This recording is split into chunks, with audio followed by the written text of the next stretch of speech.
आलास? ये ये. आधी जरा शांत बस. मोकळा श्वास घे. आल्या आल्या केळी आणि मोदकांची लाच देऊन तुझ्या मागण्यांचं ओझं माझ्यापुढे टाकू नकोस. किंवा खरं तर यावर्षी काही मागूच नकोस. मागच्या वर्षीच्या तुझ्या मागण्यांचं काय झालं हे देखील विचारू नकोस. कारण कितीही मागण्या पूर्ण केल्या तरी तुमच्या अपेक्षा वाढतच जातात. आता यापेक्षा मोठं पोट नाही झेपायचं मला. त्यापेक्षा असं कर, यावर्षी माझ्याच काही मागण्या पूर्ण कर. बघ जमतंय का? यावर्षी तरी निदान माझ्यासमोर दुसऱ्याचं वाईट चिंतू नकोस. उगीच माझ्या नावाखाली खोटी वर्गणी उचलू नकोस.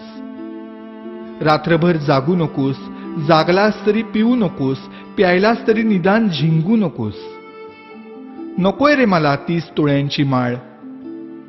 जमलंच तर स्पीकरचा व्हॉल्यूम कमी कर थोडा. अश्लील शब्दातली तुमच्या गाण्यांची लिरिक्स ऐकवत नाहीत मला. आणि बघवतही नाही तुमच्या कॉम्प्लेक्सच्या गॅदरिंग मधला नंगा नाच.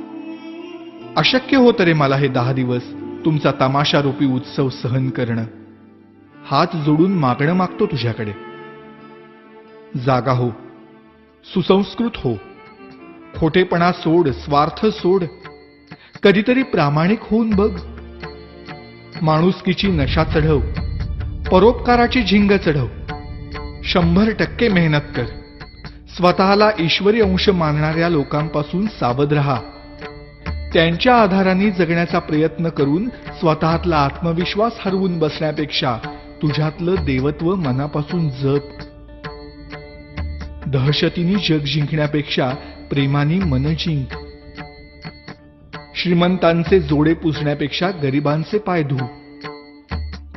पैशाने श्रीमंत होण्यापेक्षा मनाने श्रीमंत हो. बघ आता यातलं किती तुला झेपतंय. रागावू नकोस भक्ता.